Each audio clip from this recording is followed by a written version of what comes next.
Hello guys, வாழ்க்கையில் successful ஆகணும்னா காலையில் சீக்கிரமாக எந்திரிங்க அப்படின்னு நிறைய பேர் சொல்லி கேட்டிருப்போம். இப்படி ஏன் எந்திரிக்க சொல்கிறாங்க? அதுவும் சூரியன் உதிக்கிறதுக்கு முன்னாடியே நம்மளை ஏன் எந்திரிக்க சொல்கிறாங்க? இதுக்கு பின்னாடி ஏகப்பட்ட காரணங்கள் இருக்கு. காலையில் 3:30 மணிலேருந்து 5:30 மணி வரைக்கும் தான் கோல்டன் பீரியட் ஆஃப் டைம் அப்படின்னு சொல்லப்படுது. அதுவும் காலையில் 3:30 மணிக்கு இந்த பிரபஞ்சத்தில் நடக்கிற சில விஷயங்கள்னால நமக்கு ஏகப்பட்ட பலன்கள் கிடைக்குது. ஸோ இந்த வீடியோவில் நம்ம எந்தெந்த விஷயங்களை பார்க்க போகிறோம்னு பார்த்தீங்கன்னா, பிரம்ம முகூர்த்தத்தின் ரகசியம் என்ன அப்படிங்கிறத பார்க்க போகிறோம். இந்த நேரத்தில் எந்திரிக்கும் போது நமக்கு என்னென்ன நன்மைகள் கிடைக்குது அப்படிங்கிறத பார்க்க போகிறோம். ஏன் நம்மளால இந்த பிரம்ம முகூர்த்த நேரத்தில் எந்திரிக்க முடியல அப்படிங்கிறதையும் பார்க்க போகிறோம். அப்புறம் கடைசியாக இந்த காலை நேரத்தில் எந்திரிக்கிறதுக்கு எந்தெந்த விஷயங்களை நம்ம கையாளணும் அப்படிங்கிறதையும் பார்க்க போகிறோம். அதுக்கு முன்னாடி இப்போதான் நீங்கள் நம்ம சேனலுக்கு புதுசாக வந்திருக்கீங்க அப்படின்னா நம்ம சேனலை சப்ஸ்கிரைப் பண்ணிட்டு பக்கத்தில் உள்ள பெல் ஐக்கானை கிளிக் பண்ணிக்கோங்க. வாங்க ஸ்ட்ரைட்டாக வீடியோக்குள்ளே போகலாம். ஓகே, பொதுவாகவே நம்ம உடலானது இந்த உலகத்தோட பகல் மற்றும் இரவோட சுழற்சியில தான் இணைக்கப்பட்டிருக்கு. பகல் நேரத்தில் நமக்கு சூரியன் மூலமாக கிடைக்கக்கூடிய சக்திகள் எல்லாம் கிடைக்கும். அதனாலேயே நமக்குள்ள இருக்கக்கூடிய உறுப்புகளும் ஹார்மோன்களும் பகல் நேரத்துக்கு ஏற்ற மாதிரி செயல்படும். அதே மாதிரி தான் இரவு நேரத்திலையும் நிலவிலிருந்து கிடைக்கக்கூடிய சக்திகளை எடுத்துக்கிட்டு அந்த நேரத்தில் அதுக்கேற்ற மாதிரியான ஹார்மோன்களையும் நம்மளோட உடல் உறுப்புகளையும் சீர் செய்யும். இப்படி இது ரெண்டுக்குமே இடைப்பட்ட நேரமான சூரியன் உதயமாகிறதுக்கு முன்னாடி நேரமான 3:30 மணிக்கு நம்ம எந்திரிக்கிறப்போ நம்மளோட உடம்புக்கும் மனசுக்கும் ஆன்மாக்கும் தேவையான எல்லா சக்திகளுமே நமக்கு கிடைக்குது. இப்படி இந்த பிரபஞ்சத்தில் இருக்கிற எல்லா விஷயங்கள் மூலமாகவும் நமக்கு நிறைய நன்மைகள் கிடைக்குது. இந்த பிரபஞ்சத்தில் இருக்கிற ஒவ்வொரு பொருள்களும் சூரியன், சந்திரன், வளிமண்டலம் இப்படி எல்லாமே ஒண்ணுக்கு ஒன்று தொடர்புடைய தான் இருக்கு. சோ இந்த பிரபஞ்சம் தன்னோட ஆற்றல்களையும் சக்திகளையும் இந்த உலகத்தோட எல்லா நேரங்கள்லயும் எல்லா இடங்கள்லயும் பரப்பிக்கிட்டே தான் இருக்கும். அந்த சக்திகளையும் அந்த ஆற்றல்களையும் நம்ம எல்லா நேரமும் அடைஞ்சுக்கிட்டே தான் இருப்போம். ஆனா நம்ம காலையில 3:30 மணிக்கு எந்திரிக்கும் போது உங்களை சுத்தி நீங்களே பாருங்களேன், நம்மளை சுத்தி எந்த ஒரு சத்தமும் இருக்காது, நமக்கு எந்த ஒரு டிஸ்டர்பன்ஸுமே இருக்காது. முக்கியமா நம்மளோட எண்ண ஓட்டமும் கம்மியா இருக்கும். அப்ப இந்த நேரத்துல எவ்வளவு அமைதியா இருக்கும்னு யோசிச்சு பாருங்களேன். பிரபஞ்சத்தோட ஆற்றல் இந்த நேரத்துல அதிகமா இருக்கும். இது ஏன் அப்படின்னா உங்களை சுத்தி இருக்க எல்லாருமே தூங்கிக்கிட்டு இருப்பாங்க. சோ இந்த பிரபஞ்சத்தோட ஆற்றலை எடுத்துக்கக்கூடிய ஆட்கள் ரொம்பவே கம்மியா இருப்பாங்க. சோ இதனாலேயே உங்களுக்கு ஈஸியா இந்த பிரபஞ்சத்தோட முழு ஆற்றலையும் உள்வாங்கிக்க முடியும். இந்த நேரத்துல நீங்க என்ன ஆசைப்பட்டு கேட்டாலும் அது கண்டிப்பா நடக்கும். உதாரணமா ஒரு ஊர்ல ஒருத்தர் மட்டும்தான் இருக்காரு. அப்போ அவருக்கு தேவையான பொருட்களை அவர் மற்றவங்க கூட சண்டை போட்டு தான் வாங்கணுங்கிற நிலைமை இருக்குமா? கண்டிப்பா கிடையாது இல்லையா? அதே மாதிரிதான் காலையில நம்ம சீக்கிரமா எந்திரிக்கும் போது நம்ம மட்டும்தான் முழிச்சிருப்போம். சுத்தி இருக்கக்கூடிய எல்லாருமே தூங்கிக்கிட்டு இருப்பாங்க. அப்ப இந்த பிரபஞ்சத்துக்கிட்ட நம்ம ஒருத்தர் மட்டும்தான் நமக்கு வேணுங்கிறத கேட்போம். அதனாலேயே தன்னோட மொத்த எனர்ஜியையும் இந்த பிரபஞ்சம் நம்ம கிட்ட கொடுத்துரும். ஸோ அதனால அந்த மாதிரி டைம்ல நம்ம எந்த விஷயத்தை கேட்டாலும் அது நடந்துரும். அதிகாலையில வளிமண்டலத்தில் இருக்கக்கூடிய ஆக்சிஜன் லெவல் ரொம்பவே அதிகமா இருக்கும். அதுவும் ரொம்ப சுத்தமான ஆக்சிஜன் மட்டும்தான் இருக்கும். அந்த ஆக்சிஜனை நம்ம சுவாசிக்கிறப்போ நம்மளோட நுரையீரலுக்கும் செரிமான மண்டலத்துக்கும் ரொம்ப நல்லதுன்னு சொல்றாங்க. நம்ம சுவாசிக்கிற அந்த சுத்தமான காத்து அந்த நாள் முழுக்க நம்ம சாப்பிட்ற ஒவ்வொரு உணவையும் எளிமையா செரிமானம் செஞ்சிருது. அதனாலேயே நம்ம கிடைக்க வேண்டிய சரியான ஊட்டச்சத்தும் நம்ம கிடைச்சிருது. நான் ரொம்ப குண்டா இருக்கேன், என்னோட உடல் எடையை நான் குறைக்கணும் அப்படின்னு நீங்க நினைச்சீங்கன்னா காலையில 3:30 மணிக்கு எந்திரிச்சு அந்த சுத்தமான காத்தை சுவாசிங்க. கூடவே சில உடற்பயிற்சிகளும் பண்ணுங்க. அதிகாலையில மாசுக்கள் இல்லாத இடத்துல நின்று நம்ம சுத்தமான காத்தை சுவாசிக்கிறப்போ நம்மளோட ரத்த அழுத்தமும் இதய துடிப்பும் சீராகுது. இதனால நம்மளோட உடம்புல இருக்கக்கூடிய ஹாப்பி ஹார்மோனான செரட்டனின்ங்கிற ஹார்மோன் அதிகமாகுது. ஸோ நம்ம வாழ்க்கையில அதிகமான சந்தோஷங்கள் கிடைக்கும். இது எல்லாத்தையும் விட காலையில 3:30 மணிக்கு எந்திரிச்சிட்டு அந்த சூரிய உதயத்தை உங்க கண்ணால பாருங்க. இந்த உலகத்துல இருக்கிற எல்லா உயிர்களுக்கும் முக்கியமான சக்தியே இந்த சூரியன் தான். இந்த சூரியன் இல்லாம எந்த ஒரு பொருளையுமே நம்மளால பார்க்க முடியாது. வானம் சார்ந்த விஷயங்கள், நிலவு சார்ந்த விஷயங்கள், இது எல்லாத்தையுமே சூரியனோட உதவி இல்லாம நம்மளால பார்க்க முடியாது. காலையில சூரிய ஒளி உங்க உடம்புல படணும். சூரியன் உதயமாக ஆரம்பிக்கிறப்போ அதுல இருந்து வெளியாகிற முதல் கதிர்கள்ல யூவி கதிர்கள் கம்மியா இருக்கும். இதனால நம்ம தோல் சம்பந்தப்பட்ட எந்த ஒரு நோயுமே நமக்கு வராது.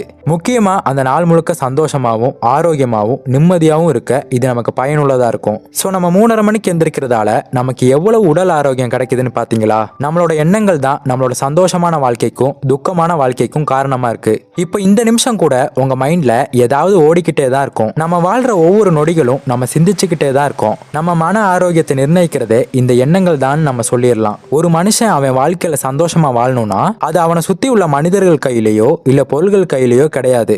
அவனுக்குள்ள இருக்க அவனோட எண்ணங்கள்ல தான் இருக்கு. உங்களுக்கு வரக்கூடிய எண்ணங்கள் எப்படி இருக்குதோ அதை பொறுத்து தான் உங்களோட மன ஆரோக்கியமும் சந்தோஷமும் இருக்கும். காலையில 3:30 மணிக்கு எந்திரிச்சு நல்ல எண்ணங்களை மட்டுமே சிந்திங்க. பொழுதுபோக்கான விஷயங்களை அந்த நேரத்துல தவிர்த்துக்கோங்க. நல்ல எண்ணங்களை மட்டுமே நம்ம சிந்திக்கிறப்போ அந்த நாள் முழுக்க உங்களை சுத்தி வர மனிதர்களும் நல்ல எண்ணங்கள் உள்ளவங்களா மட்டும்தான் இருப்பாங்க. காலையில சீக்கிரமா எந்திரிச்சு ஒரு அமைதியான இடத்த சூஸ் பண்ணிக்கோங்க.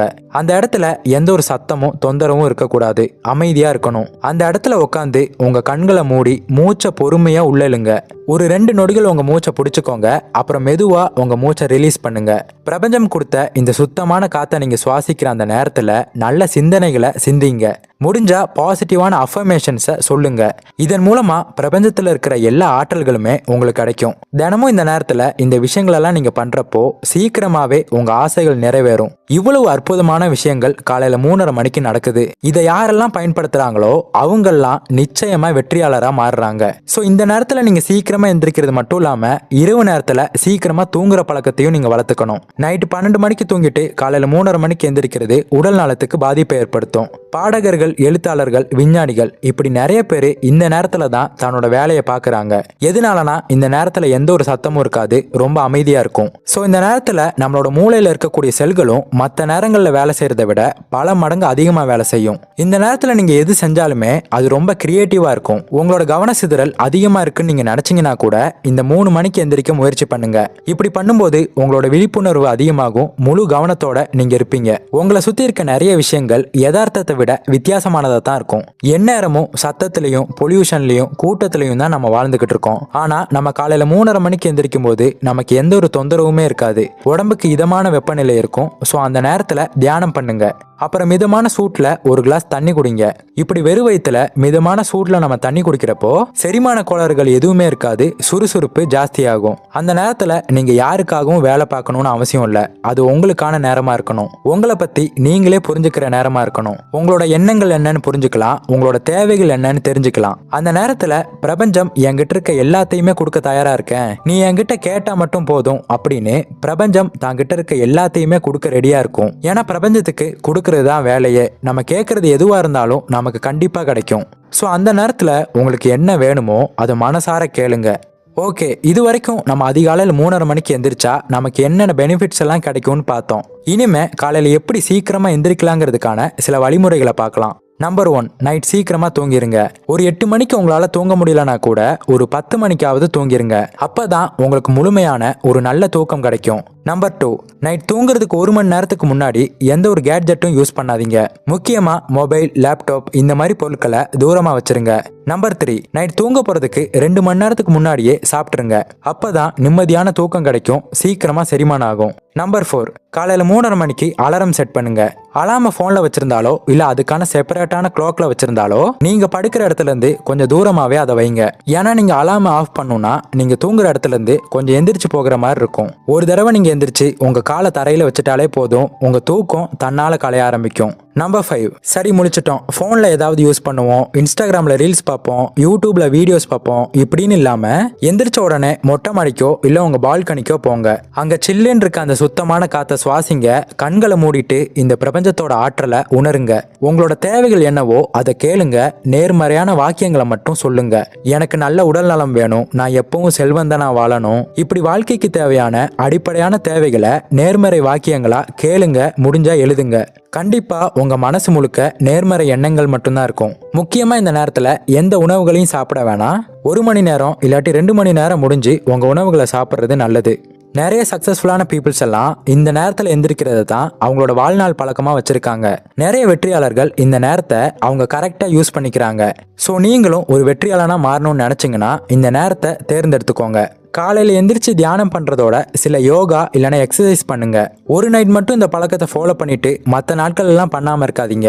இதை உங்களோட வாழ்நாள் முழுக்க கொண்டு போங்க. குறைஞ்சபட்சமா ஒரு 30 இல்லைன்னா 40 நாட்களுக்கு இதை நீங்க ஃபாலோ பண்ணீங்கன்னா அதுக்கப்புறம் இது உங்களுக்கு பழகிடும். இந்த பிரபஞ்சம் நம்ம கேட்கறத எப்பவுமே கொடுக்க தயாரா தான் இருக்கும். ஆனா அதோட முழு ஆற்றலையும் நம்ம பெறணும்னா மற்றவங்க முழிச்சு அவங்களோட ஆசைகளை கேட்கறதுக்கு முன்னாடியே நாம நம்மளோட ஆசைகளை கேட்கணும். அப்பதான் நம்மளோட எண்ணமும் இந்த பிரபஞ்சத்தோட ஆற்றலும் ஒன்னா இணைஞ்சு நம்ம ஆசைப்பட்டது நிறைவேறும். ஸோ இன்னிலிருந்து இந்த பழக்கத்தை கொண்டு வாங்க. நைட் சீக்கிரமா தூங்கி காலையில 3:30 மணிக்கு எந்திரிக்க பழகுங்க. எந்திரிச்சு தியானம் பண்ணுங்க. பாசிட்டிவான அஃபர்மேஷன்ஸை சொல்லுங்க. இந்த பிரபஞ்சத்தோட முழு ஆற்றலையும் எடுத்துக்கோங்க. கண்டிப்பா நீங்களும் ஒரு வெற்றியாளராக மாற முடியும். ஸோ அவ்வளோதான். இந்த வீடியோ உங்களுக்கு யூஸ்ஃபுல்லாக இருந்திருக்கும் நம்புறேன். அப்படி யூஸ்ஃபுல்லாக இருந்தால் இந்த வீடியோக்கு லைக் பண்ணுங்க, உங்கள் ஃப்ரெண்ட்ஸ் அண்ட் ஃபேமிலி மெம்பர்ஸுக்கு ஷேர் பண்ணுங்க. அப்புறம் மறக்காம நம்ம சேனலை சப்ஸ்கிரைப் பண்ணி பக்கத்தில் உள்ள பெல் ஐக்கானை கிளிக் பண்ணிக்கோங்க. இன்னொரு இதே மாதிரியான யூஸ்ஃபுல்லான இன்ஃபர்மேஷனோட உங்களை வந்து மீட் பண்ணுறேன். தேங்க்ஸ் ஃபார் வாட்சிங்.